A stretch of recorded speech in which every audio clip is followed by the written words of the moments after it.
Hello विद्यार्थी मित्रों, तमाરું સ્વાગત કરું છું। હું લઉં છું ધોરણ 10 ગણિત અને એની અંદર પ્રકરણ નંબર 3 દ્વિચર સુરેખ સમીકરણ યુગ્મ પ્રકરણ ત્રીજું। દ્વિચર સુરેખ સમીકરણ યુગ્મ એટલે કે બે સમીકરણો। આ જે પ્રકરણ છે એમાં બે ચલ છે એટલે કે દ્વિચલ અને સુરેખ સમીકરણ યુગ્મ બે સમીકરણો આપેલા હોય એમાં મારે લેવાનું છે સ્વાધ્યાય 3.3। જો તમારું પાઠ્યપુસ્તક ખોલો તો એની અંદર પાના નંબર 31 ઉપર આ જે ત્રીજું પ્રકરણ છે દ્વિચલ સુરેખ સમીકરણ યુગ્મ એનું સ્વાધ્યાય 3.3 આવેલું છે। એમાં મારે લેવાનું છે દાખલા નંબર 1 એની અંદર નીચેના સુરેખ સમીકરણ યુગ્મનો ઉકેલ લોપની રીતે અને આદેશની રીતે શોધો, બે રીતે શોધવાનું છે।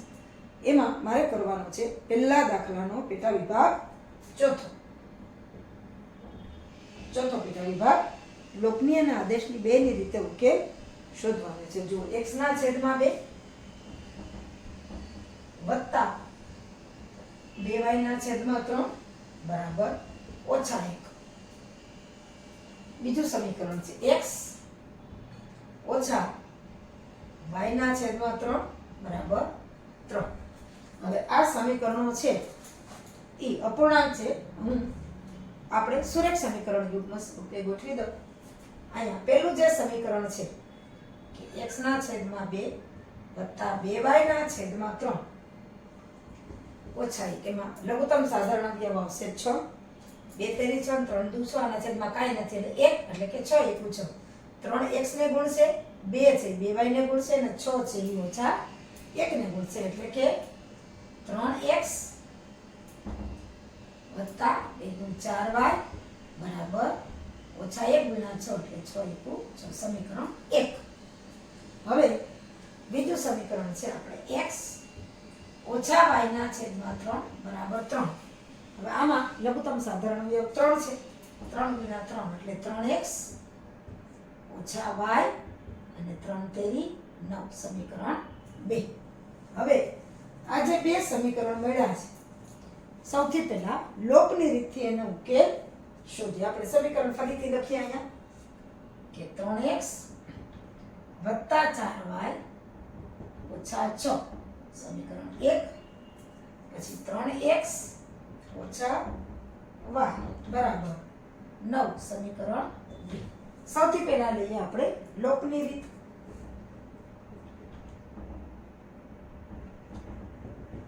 જો સગુણકો સરખા હોય તો એને એક ચલ છે એનો લોપ કરી દેવાનો। જો અહીં 3x વત્તા 4y ઓછા 6, 3x ઓછા y બરાબર 9। જો આ x છે પહેલા અને બીજા સમીકરણમાં x નો સહગુણક સરખો છે, અહીંયા પ્લસ છે અહીંયા પ્લસ છે। જો આપણે લોપ કરવો હોય તો એકને માઈનસ કરવા પડે એટલે કે સમીકરણ 1 ઓછા 2 લેતા ફક્ત એટલું જ કરવું પડે। સમીકરણ 1 ઓછા 2 લઈએ। હવે 3x વત્તા 4y બરાબર ઓછા 6 અને 3x ઓછા y બરાબર 9। માઇનસ છે એટલે પાછળના નિશાની બદલી જાય, માઇનસ પ્લસ છે, માઇનસ માઇનસના પ્લસ ને પ્લસના માઇનસ। હવે જો નિશાની આ લાગશે 3x ઓછા 3x એટલે 0, જેટલા પ્લસ એટલા માઇનસ, x નો લોપ થઈ ગયો, વત્તા 4y અને ઓછા y ની પણ વત્તા y એટલે 4 ને 1 આવશે વત્તા 5y। હવે ઓછા 6 ઓછા 9 એટલે 9 ને 6 15 પણ માઇનસ। તમને એમ થાય કે આ રીતે સમીકરણ ન કરીએ અને સીધી રીતે કરીએ તો પણ થાય। જુઓ પેલા આનું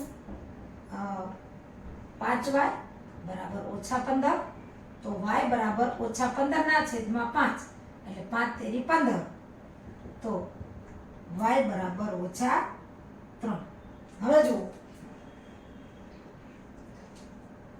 માઇનસ છે, હું સમીકરણની રીતે માઇનસ લઉં, જો એ રીતે પણ કરીએ। જો 3x વત્તા 4y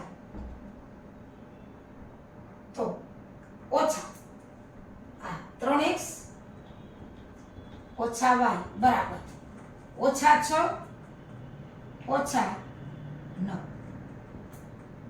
આ રીતે મેં સમીકરણ શું સીધું આવી રીતે નીચેની પર આવી રીતના પણ તમારે કરવું હોય તો પણ થાય.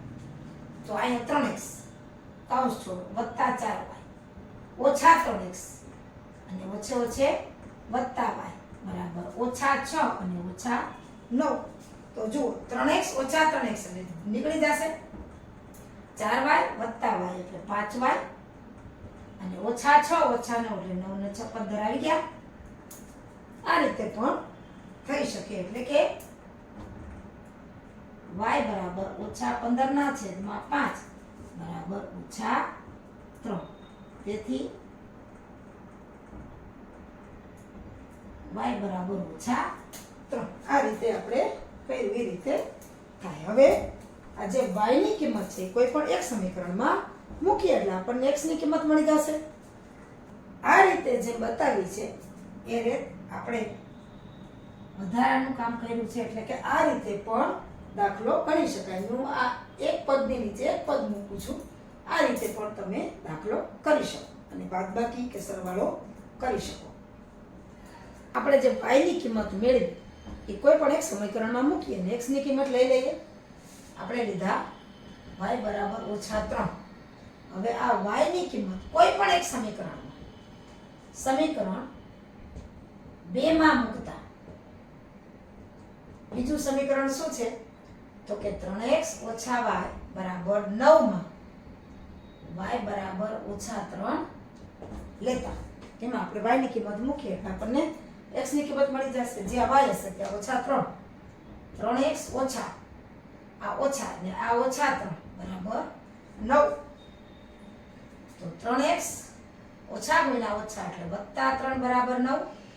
તો 3x 3 ઓલી બાજુ જાય એટલે 9 ઓછા 3 તો 3x બરાબર 6. તો x બરાબર 6 ના છેદમાં 3 એટલે કે 3 દુ 6 એટલે કે x બરાબર 2. y ની કિંમત ઓછા 3 અને x બરાબર 2. x બરાબર 2 અને y બરાબર ઓછા 3. હવે આપણે ચકાસણી કરી લઈએ કે આપણો જે ઉકેલ છે સાચો છે કે ખોટો. તો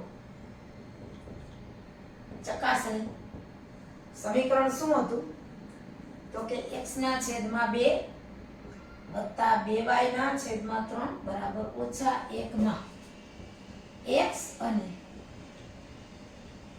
y ની કિંમતો મૂકતા સમીકરણ હતું x ના છેદમાં 2 વત્તા 2y ના છેદમાં 3 બરાબર ઓછા 1. એમાં x બરાબર 2 અને y બરાબર ઓછા 3. x બરાબર 2 છેદમાં 2 y બરાબર ઓછા 3. જોઈએ શું થાય છે. 2 ના છેદમાં 2 એટલે 1 વત્તા 3 દુ 6 ઓછા 6 ના છેદમાં 3 એટલે કે 3 દુ 6 એટલે 1 ઓછા 2 એટલે કે ઓછા 1 આવી ગયો આપણો જવાબ. બીજું સમીકરણ હતું x ઓછા y ના છેદમાં 3 બરાબર 3 માં x અને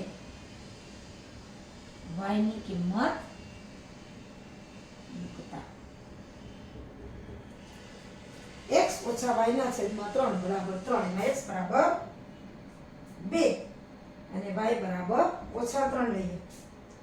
2 ઓછા 3 ના છેદમાં 3 બરાબર 2 વત્તા 3 ના છેદમાં 3 3 એકુ 3 એટલે કે 2 વત્તા 1 બરાબર 3. એટલે આપણો જવાબ છે એ સાચો છે.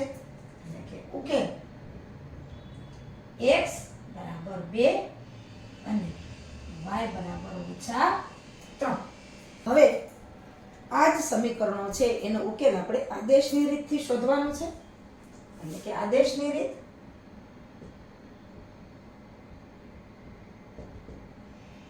આપણે સમીકરણ જે મેળવાતા એ પહેલું અને બીજું લખી નાખીએ. તો પહેલું સમીકરણ 3x + 4y બરાબર -6 સમીકરણ 1 અને 3x - y બરાબર 9 સમીકરણ 2. આ બે સમીકરણ આપણે લીધા હતા. હવે જે આદેશની રીત છે એની અંદર કોઈ પણ એક ચલને સૂત્રનું કરતા બનાવીએ તો સામાન્ય રીતે સહેલું આ પડશે. સમીકરણ 2 માંથી y ની કિંમત લેતા સમીકરણ 2 માંથી y ની કિંમત લેતા y છે એ સામેની બાજુ જશે એટલે પ્લસ 9 છે એ આ બાજુ આવશે તો માઈનસ એટલે કે y બરાબર 3x - 9 y સામે ગયા એટલે પ્લસ 9 છે એ 3x ની બાજુમાં આવ્યા એટલે માઈનસ આને કહીએ સમીકરણ 3. હવે 2 માંથી આપણે કિંમત લીધી છે એટલે આ 3 ની જે કિંમત છે y ની એ સમીકરણ 1 માં આપણે લખીએ. y ની કિંમત સમીકરણ 1 માં સમીકરણ 1 માં y ની કિંમત મૂકીએ. જ્યાં જ્યાં y છે ત્યાં 3x - 9 એટલે કે 3x + 4 3x - 9 બરાબર -6. હવે કૌંસ છોડીએ એટલે કે 3x વત્તા 4 ગુણ્યા 3x એટલે 4 તેરી 12x ઓછા 9 ચોક 36 ઓછા 36 બરાબર -6. હવે 3x અને 12x x નો સરવાળો કરીએ. બે પ્લસ છે એટલે 12 ને 3 15x ઓછા 36 બરાબર -6. 36 ને સામે જવા દઈએ એટલે પ્લસ થઈ જશે એટલે કે 15x બરાબર -6 વત્તા 36 15x 36 ઓછા 6 અને વત્તા 36 એટલે વત્તા 30 x બરાબર 30 ના છેદમાં 15 આપણને ખબર છે 15 દુ 30 એટલે કે x બરાબર 2. હવે આ x ની કિંમત સમીકરણ 3 માં મૂકી દઈએ એટલે આપણને y મળી જાય. x ની કિંમત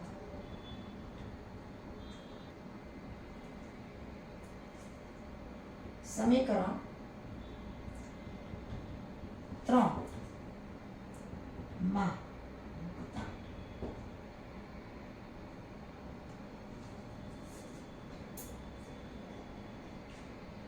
y બરાબર 3x - 9 માં x બરાબર 2 લેતા 3x - 9 છે એમાં x બરાબર 2 લઈએ એટલે કે y બરાબર 3 2 - 9 એટલે 3 દુ 6 ઓછા 9 એટલે ઓછા 3 એટલે કે y બરાબર -3 x બરાબર 2 અને y બરાબર -3.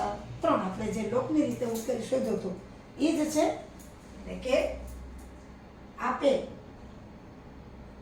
સુરેખ સમીકરણ યુગ્મ નો ઉકેલ x બરાબર 2 અને y બરાબર -3 છે. આપણે આ જવાબ છે એ જોતો તો આપણે બે રીતે ઉકેલ શોધ્યા. લોકની રીતે પણ શોધો તો પણ x બરાબર 2 અને y બરાબર -3 થયા. ત્યાર પછી આપણે એની ચકાસણી કરી કે જવાબ સાચો છે કે ખોટો અને પછી આદેશની રીતથી પણ ઉકેલ શોધો તો પણ એ જ ઉકેલ આવ્યો. આવી રીતના પરીક્ષાની અંદર તમને જો ચોખવટ કરી હોય કે આદેશની રીતે જ શોધો અથવા તો લોકની રીતે શોધો અથવા બે રીતે શોધો તો જ આ બે રીતે કરવાનો. પણ જો ચોખવટ હોય કે લોકની રીતે શોધો તો લોકની રીતે જ, આદેશની રીતે શોધો તો આદેશની રીતે જ. જો કાંઈ પણ ચોખવટ ન આપી હોય એટલે કે રકમમાં કંઈ લખ્યું ન હોય કે તમે આ રીતે શોધો, લોકની રીતે શોધો કે આદેશની રીતે શોધો, તો જે સમીકરણ યુગ્મ હોય તમને જે રીત યોગ્ય લાગે એ રીતે ઉકેલ શોધી લેવાનો. પણ હા, ચકાસણી પાછી કરી લેવાની એટલે ક્યાંય તમારી ભૂલ હોય તો તરત તમે સુધારી શકો અને તમારા માર્ક છે એ કપાય નહીં અને પૂરેપૂરા તમને માર્ક મળી જાય.